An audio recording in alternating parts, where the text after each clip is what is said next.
大家好，我是田园，今天给大家分享一个免揉小餐包的做法。首先我们准备240克的高筋面粉，先加入3克酵母粉，再加入30克白糖，最后我们再加入30克提前清洗干净的葡萄干。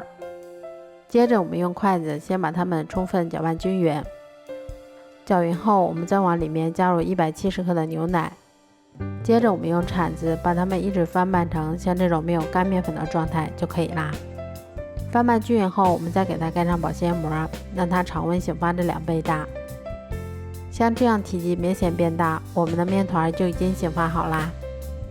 接着我们把它移到面板上，先给它揉一揉，排出里面的空气，然后再用手先把它搓成长条，再用刀把它们切成大小均匀的小剂子。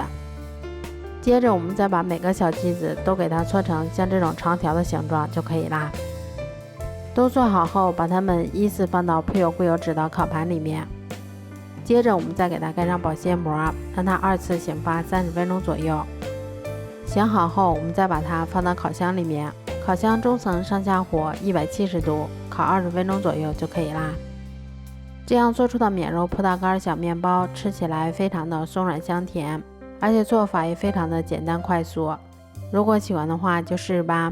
喜欢我的视频就关注我吧，谢谢您的支持。